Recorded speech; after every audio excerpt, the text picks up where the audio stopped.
고린도전서 3장 10절에서 15절 말씀 찾으신 줄 알고 제가 읽겠습니다. 내게 주신 하나님의 은혜를 따라 내가 지혜로운 건축자와 같이 터를 닦아두매 다른 이가 그 위에 세우나 그러나 각각 어떻게 그 위에 세울까를 조심할지니라. 이 닦아둔 것 외에 등이 다른 터를 닦아둘 자가 없으니 이 터는 곧 예수 그리스도라. 만일 누구든지 금이나 은이나 보석이나 나무나 풀이나 지프로 이 터 위에 세우면 각 사람의 공적이 나타날 터인데 그날이 공적을 밝히니 이는 불로 나타내고 그 불이 각 사람의 공적이 어떠한 것을 시험할 것이니라. 만일 누구든지 그 위에 세운 공적이 그대로 있으면 상을 받고 누구든지 그 공적이 불타면 해를 받으리니 그러나 자신은 구원을 받되 불 가운데서 받은 것 같으리라. 아멘.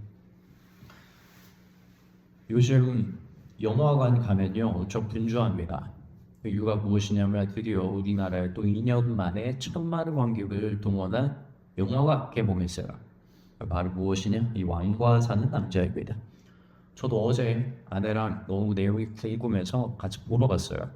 근데 갔는데 예매를 안 했으면 못 봤을 거예요. 저 예매 잘 안 하거든요. 극장 가면 보통 빈자리 많아서 가는데 갔는데 저희가 일반 시간 자리가 없는 겁니다. 들어갔더니 관객들이 꽉 차 있는 거예요. 이런 걸 또 얼마 만에 보는지 몰라요. 이 영화는 배경은 이렇습니다. 이 어린 나이에 역모로 인해서 폐위된 단종이 유배지로 보내져서 그 유배지에서 어떻게 생활하는지 이것이 이 영화에는 주된 배경입니다. 이 영화의 후반에 이 단종이 편지를 씁니다. 누구에게 편지를 쓰냐? 바로 금성대군인데 이 편지의 내용이 후반부에 이런 내용이 등장을 하더라고요. 비록 우리의 이 역모가 사실은 역모가 아니죠. 왕권을 찬탈하려는 이러한 정의로운 행동이 성공하지 못한다 할지라도 그것이 결국 우리 후대들에게 정의를 실천한 메시지가 될 것이다. 이런 편지 글귀거든요. 여러분들 우리나라에서 이 1,000만을 기록한 이 영화들의 특징을 보잖아요. 그 중에서 특히 대한민국이 역사에 따른 것들을 보잖아요.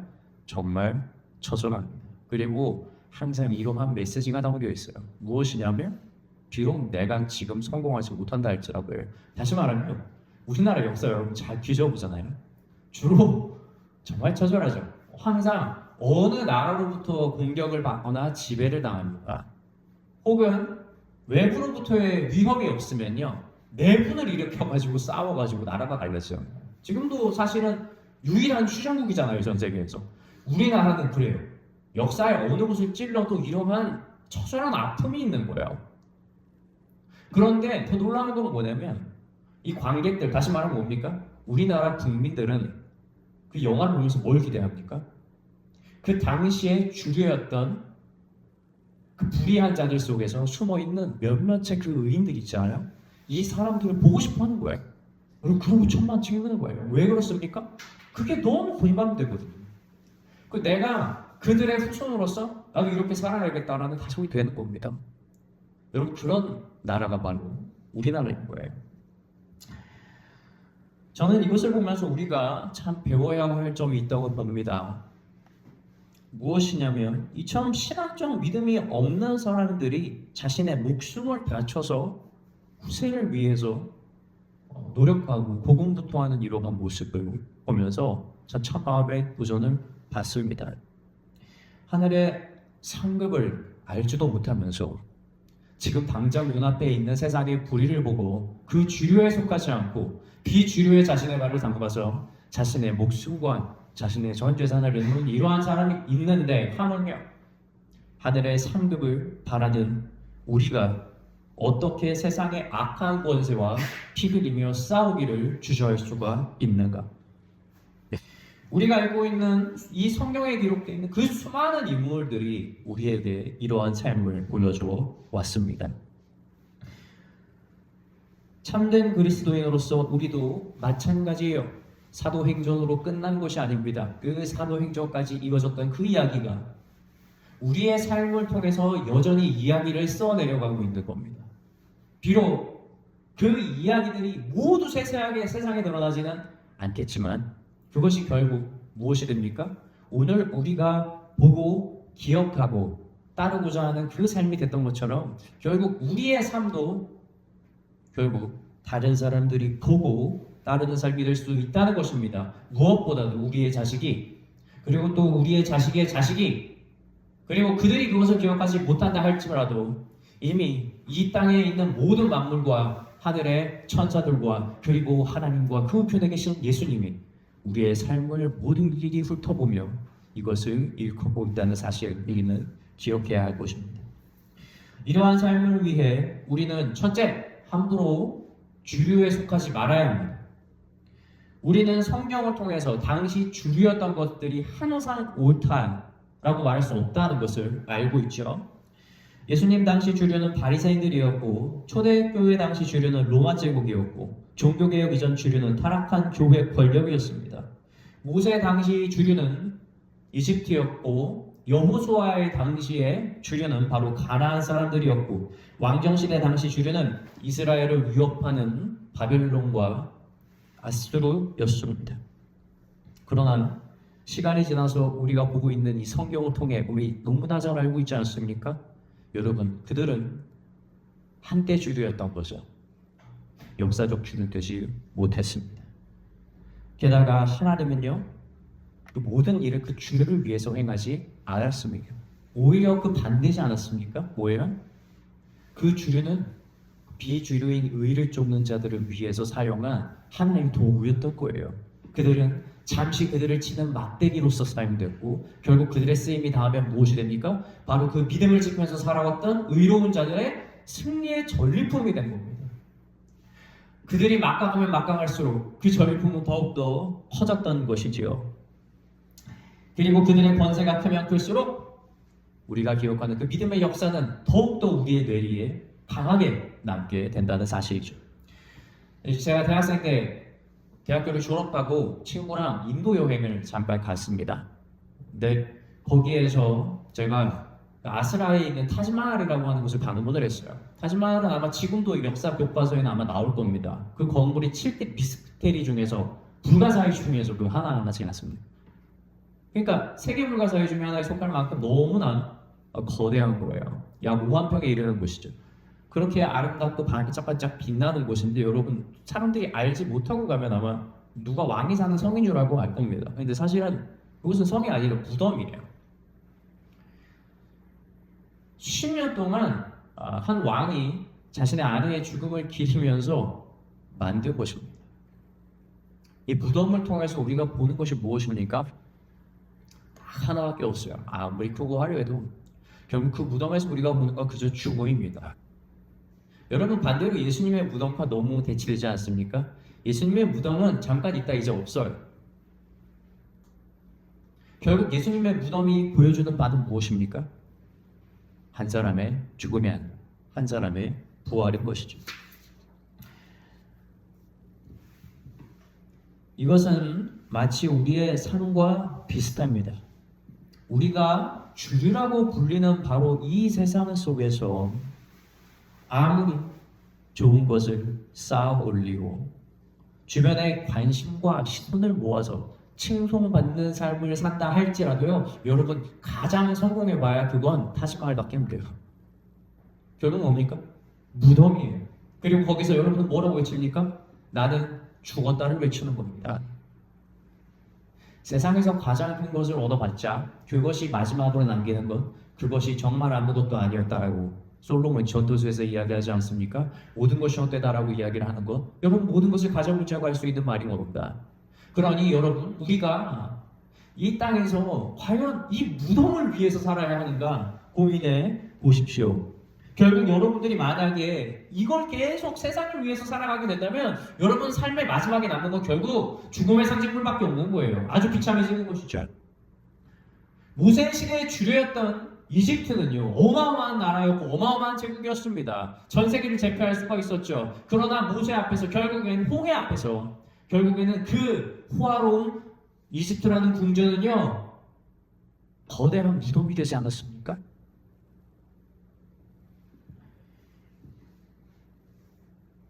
바벨론과 전쟁을 치르는 이스라엘에게서 골리앗은요, 넘을 수 없는 태산이었습니다. 그러나 다윗 앞에서 그 골리앗은요, 발 아래 놓여진 아주 자그마한 무덤에 불과했다는 것이죠. 이처럼 주류라는 무덤에 머물러 그곳의 주인이 되지 말고 그곳을 속히 벗어나 그들을 믿음의 전리품으로 취하는 승리자가 되기를 주의 이름으로 축원합니다. 첫째가 이처럼 주류에 편승하지 않는 것이라면 둘째는 보이지 않는 미래를 살아야 한다는 것입니다. 영화 속 단종의 대사처럼 지금 당장 우리가 이 거사에 성공하지 못한다 할지라도 우리의 후세가 우리를 기억한다라고 하는 그 말처럼 여러분 우리도 마찬가지입니다. 우리 지금 당장 믿음의 역사를 눈으로 보지 못한다 할지라도 그것이 반드시 미래에서 일어날 일이라는 것을 보면서 가야 하는 것이죠. 그래서 믿음의 사람들의 역사를 기록할 때 그러지 않습니까? 그들이 알지 못하고 보지 못하는 가운데에서 나아갔다고 얘기하지 않습니까? 뭘 보는 거예요? 앞으로 일어나지 않은 일을 보는 겁니다. 여러분 이게 바로 믿음이라는 거예요. 눈물의 선지자 예레미야는 수많은 거짓 선지자들이 자신의 배를 위해서 거짓 예언을 할 때에 하나님이 말하는 진리의 말을 그들에게 전했습니다. 이것이 너무나 입에 쓴 말이었습니다. 그런데 마음에 불붙는 것 같아서 예레미야는 이걸 포기하지 않고 끝까지 전하죠. 결국 예레미야는 살면서 그 오랜 기간 동안 얼마나 많은 사람들에게 모욕을 받고 핍박을 받고 매를 맞았는지 몰라요. 후에 이스라엘이 포로 생활을 할 때에 왕후가 된 에스더는 포로 중에서도 가장 미래가 유망한 포로가 된 겁니다. 아니 포로가 어떻게 왕후가 돼요? 여러분 이것만은 성공이 있어요? 일단 왕은 못할 거잖아요. 이스라엘에서 왕이 갈 수가 없잖아요. 그 나라에서. 근데 왕후가 됐네. 그런데 이 에스더가 어떡합니까? 버그러우시잖아요. 왕 앞에 먼저 말을 걸면 안 되는데 에스더가 자신의 민족을 살리기 위해서 죽으면 죽으리다 라는 각오로 왕 앞에 그 길을 막고 발언을 하지 않습니까? 다니엘과 세 친구들은 어떻습니까? 이들도 마찬가지예요. 느부갓네살 왕 아래에서 왕에서 일하는 자들로서 얼마나 미래가 꽃길을 걷도록 예정된 자들이었는데 이들이 어떡합니까? 나는 당신이 섬기는 신을 섬기지 않겠다라고 선포를 해요.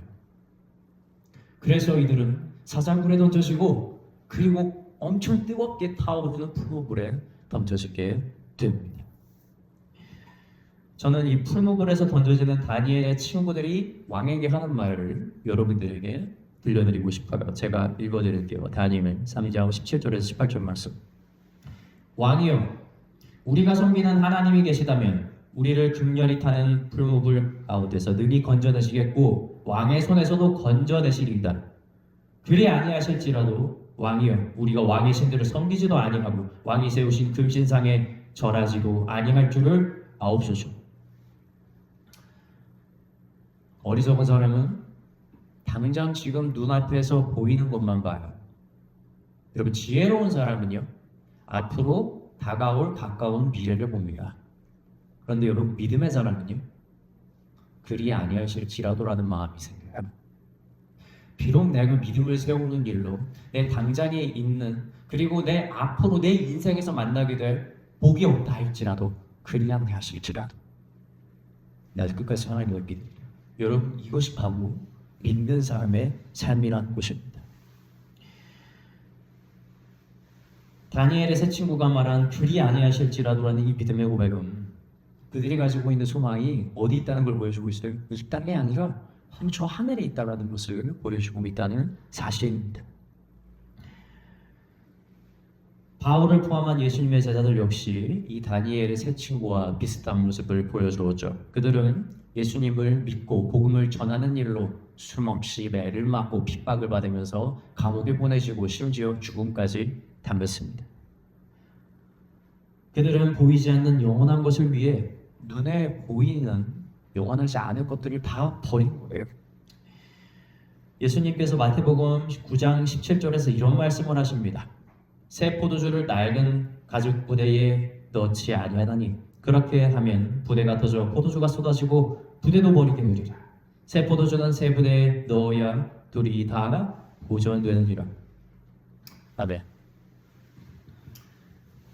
우리에게는 한때 새 부대가 아닌 오래된 부대가 있었죠. 이 안에 우리는 계속해서 노력해서 신선하지 않은 포도주를 계속해서 채웠습니다. 근데 우리는 한 가지 과정을 반드시 거쳐야 됩니다. 무엇입니까? 포도주 자체를 바꾸는 게 아니라 포도주를 담는 부대 자체를 바꿔야 돼요. 쉽습니까? 쉽지 않죠. 그리고 제일 고통스러울 때가 언제인 줄 아세요? 포도주 부대 바꿀 때예요. 흔히 수가 없잖아요. 근데 여러분, 그것이 우리 세상의 삶과 매우 비슷합니다. 우리는 지금 가지는 자들이 아니에요. 우리는 새 부대를 가지고 지금 기다리는 자들 아닙니까? 약속을. 그런데 우리가 만약 이 부대를 그 낡은 포도주 버리기 아깝다고 남겨둔다면 여러분, 우리가 어떻게 하늘의 복을 다닐 수가 있겠습니까? 그러니 새 부대를 얻기 위해 이전 부대와 오래된 포도주를 버리는 것을 아까워하지 마십시오. 이것은 잠깐 우리가 빈손처럼 보이겠지만 우리가 가지고 있는 그 비어있는 새 포도주가 그 새 부대가 반드시 신선하고 깨끗한 포도주로 가득 찰 날이 올 것입니다. 자, 마지막 셋째는 우리는 이미 하늘의 관중 앞에서 살고 있다는 사실을 기억하십시오. 우리나라의 역사의 한 편이 영화화돼서 수많은 관객들에게 보여지는 것처럼 여러분, 우리의 삶은 이미 하늘에 기록되어지고 있고 수많은 천군 천사들과 하늘에 있는 사람들과 그리고 모든 것을 알고 있는 하나님과 예수님에 의해서 보여지고 있습니다. 우리의 삶이 낱낱하게 기록되고 있다는 거예요. 히브리서 12장 1절에서 바울은 이렇게 말합니다. 이러므로 우리에게 구름같이 둘러싼 허다한 증인들이 있으니, 즉 우리의 삶은 앞으로 누군가가 들춰내줘야지만 드러나는 그러한 삶이 아니에요. 이미 우리의 삶은요 명분백백하게 하늘에 다 드러나 있다는 겁니다. 여러분, 제가 이번에 봤던 영화가 참 좋았던 게 뭐냐면 단종이라고 하는 기록은 실제로 역사에서 상당히 짧습니다. 이미 유배를 가서도 한 4개월 정도밖에 안 되는 기간이니까, 그리고 왕도 아니신 분이니까 누가 식중을 하겠어요. 그나마 영화로 보여주니까 사람들이 관심 가지고 지금 저기 영화에 그렇게 사람들이 몰린다고 해요. 보여줘야지 아는 거잖아요. 근데 여러분, 걱정하지 마세요. 여러분의 삶은요 억울할 필요가 없어요. 왠지 아세요? 다 보여지고 있거든요. 다 기록되고 있거든요. 그리고 여러분이 가지고 있는 삶을 가지고 마지막 날에 여러분이 하나님 앞에 섭니다. 오늘 지금 바울이 말하고 본문에서 말하는 게 바로 그거예요. 얘들아, 너희가 구원을 받았어도 너희의 삶의 심판대에 반드시 올라가게 될 건데, 그때 하나님에게 심판받을 때 너희는 무엇을 드러낼 것인가? 라고 지금 이야기하고 있는 것입니다. 오늘 본문 말씀 한번 다시 읽어보겠습니다. 고린도전서 3장 12절부터 보겠습니다. 제가 읽을게요. 만일 누구든지 금이나 은이나 보석이나 나무나 풀이나 집도로 이 터 위에 세우면 각 사람의 공적이 나타날 터인데 그날이 공적을 밝히리니 이는 불로 나타내고 그 불이 각 사람의 공적이 어떠한 것을 시험할 것이니라. 만일 누구든지 그 위에 세운 공적이 그대로 있으면 상을 받고 누구든지 그 공적이 불타면 해를 받으리니 그러나 자신은 구원을 받되 불 가운데서 받은 것 같으리라. 아멘. 이 말씀을 오해하면 안 됩니다. 여러분, 하나님 앞에 심판에 선다고 해서 우리의 삶을 보고 하나님께서 구원과 멸망을 정한다는 건 아닙니다. 구원을 받지만 무엇으로 받는 거예요? 불처럼 받는다는 걸 기억하라는 겁니다. 다시 말하면 하늘의 상급을 받는 자가 있고 그렇지 못하고 마음의 수치감을 얻고 떠나는 자들이 있다는 겁니다. 우리의 삶이 한편의 영화라고 해봅시다. 이 영화의 감독이 누구입니까? 하나님이에요. 여러분, 우린 이미 알고 있어요. 영화 보기 전에 확인하지 않습니까? 어떤 류의 영화인가 확인하셨나요? 우리의 인생에서 하나님이 감독인데, 그러면 우리를 주인공으로 서서 하나님이 어떤 주제로 우리를 이끌어가죠? 한 가지밖에 없어요. 믿음이에요, 믿음. 그래서 이 영화 감독이 어쩔 수가 없어요. 내 삶을 보는 관객들에게 내가 가지고 있는 믿음이라는 주제를 드러내야 되니까 고난과 역경을 자꾸 이 내용 가운데 집어넣습니다. 그게 감독의 의도예요. 여러분, 이 영화 언젠가 끝납니다. 이 짧은 영화가 끝나게 되는데 우리의 인생의 마지막이 다가와서 우리가 하나님 곁에 갔다 해봅시다. 이제 영화 한 편 다 찍은 거예요. 다시 찍을 수도 없고 편집도 안 돼. 편집 없어요. 우리가 주인공이에요.